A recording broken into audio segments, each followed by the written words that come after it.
Yeah, but redo. What's up, guys? It's Rebel Nick here, and today we are going to be doing a breakdown on the second episode of the Dukes of Hazzard Daisy songs. Well, I understand that I said that these videos would be coming out during the summer, and I know summer's coming to an end, but I've been very busy most of the summer. We've been redoing the house, and I've been dealing with work, and it's just been a whole bunch of, yeah, so you finally get an episode, the second episode now. Be happy. Anyways, this breakdown is going to be about the second episode of the Dukes of Hazzard called Daisy Song. And at first, this wasn't one of my favorite episodes of the Dukes of Hazzard. I don't know why. I just couldn't get into it that much.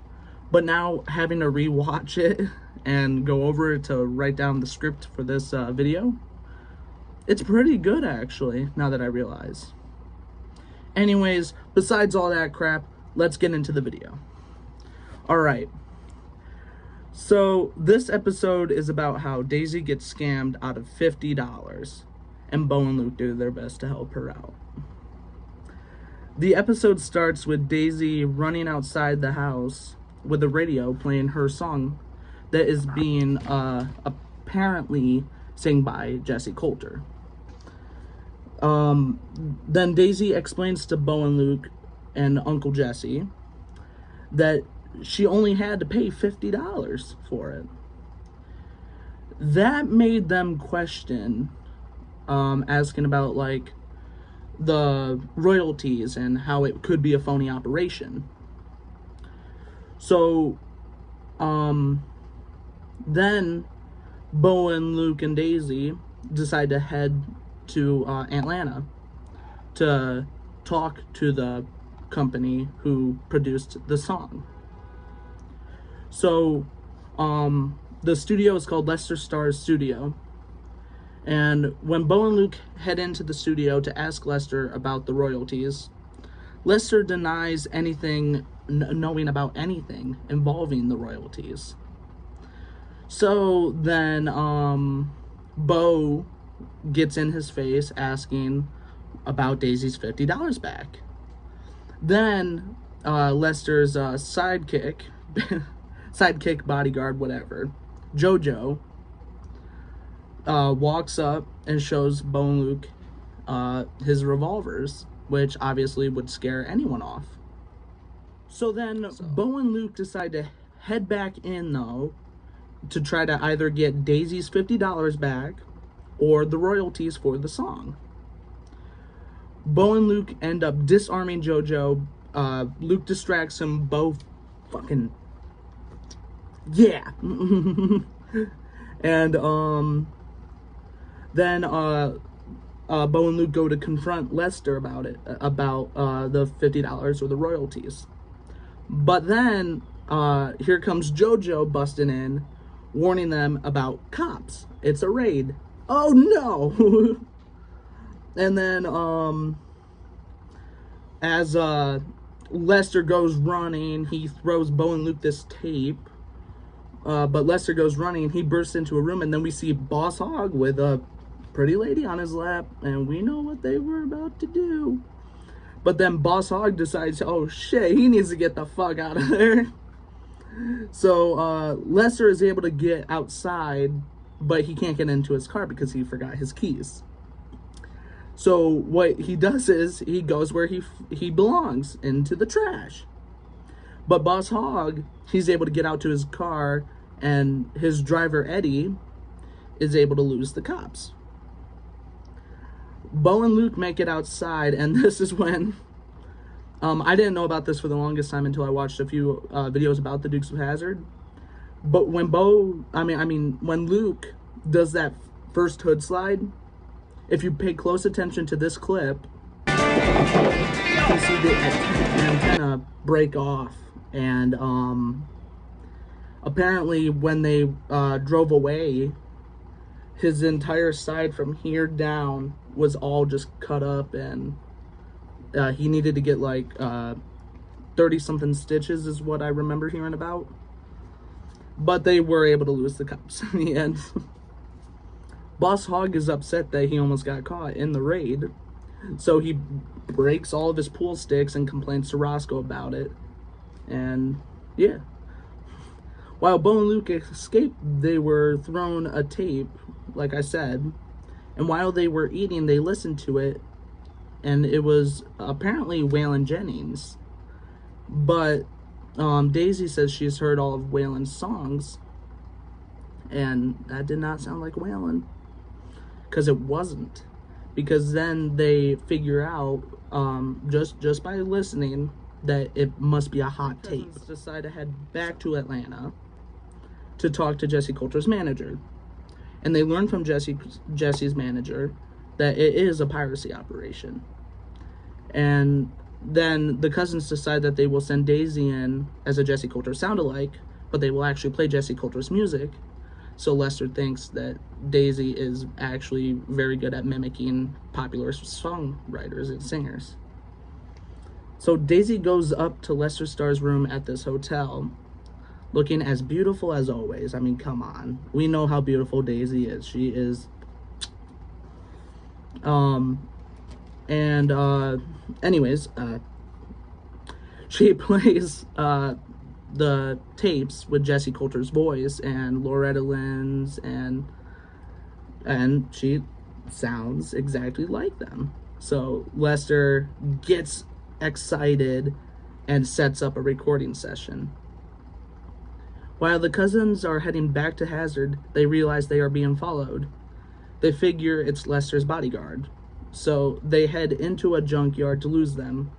In this scene, we do get to see some pretty badass driving. I mean, come on. And the Dukes are able to lose them and head back to Hazard. So we do find out, though, that the men that were chasing Bo, Luke, and Daisy aren't actually with Lester Starr, but actually they're a part of the FBI, so oof. And the agents believe that Bo and Luke actually live in Hazard County, which we all know is true. And they tell Roscoe about it, and they tell him not to cuff him and stuff him, but just to remain surveillance. The next morning, Bo and Luke head to this mobile gentlemen's club, which we all know what that is. And ask the ladies for help to distract the syndicate boys so Bo and Luke can blow up the recording studio and the pressing plant. Then the girls find out over the CB, cops are coming. Oh shit! So while Bo drives Daisy's Roadrunner, Luke drives the RV with all the girls, and they are able to make it over the county line so those girls can get back to do what they do best. Now Bo and Luke follow Lester and Daisy, and Bo and Luke were also being followed by the FBI men. Then Bo and Luke get cut off by Roscoe and Enos. I wrote by Roscoe twice in the script. Anyways, they got cut off by Roscoe and Enos, but it was easy for them to escape by handing Roscoe a stick of dynamite. Because, you know, you just do that genuinely when you get pulled over by a cop. You just hand him a stick of dynamite. And then Roscoe throws the stick to Enos, and Enos decides to hurl it over to the cop car. And then in this clip, we see, boom! Cop car disabled. Letting Bo and Luke go try to find Daisy. We cut to the recording studio, and as Daisy is talking to the syndicate boys, Boss Hogg comes in, and then Boss realizes that Daisy is sound-alike. And they lie saying that they do know each other, but they sang in the same church choir, and so he knows that she can sing like an angel. Daisy does her best to stall the syndicate boys, while the girls from the Mobile Gentlemen's Club get to the pressing plant to distract everyone. Bo and Luke pull up and tell Boss and the syndicate boys that the sheriff and the FBI are on their way. creating a cluster of vehicles. And I mean, this is a cluster of vehicles. I wish I could have got better pictures to show y'all, but this is the best I can do. But come on, that is funny. And then Bo and Luke blow up the pressing plant. I don't remember how long the clip is, so. Anyways. But, and then Bo and Luke pretty much saved the day. Boss Hogg is free like always, and the FBI had yeah, I forget the word. No evidence, okay. Fred. But sadly, Daisy didn't get to be a star, and yeah. But wait, there's more. When about a couple days later, Bo and Luke pull up to the farmhouse. Daisy's sad because of the whole situation, but Bo and Luke hand her a radio, and it's playing her song, actually being sang by Jessi Colter, because Jessi Colter decided to actually sing it. So that is a good ending to a pretty good episode of the Dukes of Hazzard. I hope y'all enjoyed this video. I know I stumbled through words, and I know I've pretty much read the script through the entire video, but come on. This is my first time actually recording a video in months. So cut me a break. Come on.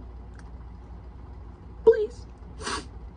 Anyways, I do want to make more videos, and I do hope to make new videos, but with school starting up, it's gonna be tight, and I still have work. So I will try my best to make the rest of the episodes that I promised I would make, and I hope you guys enjoy them. Thank y'all for watching, and I will see y'all in the next episode. See y'all later.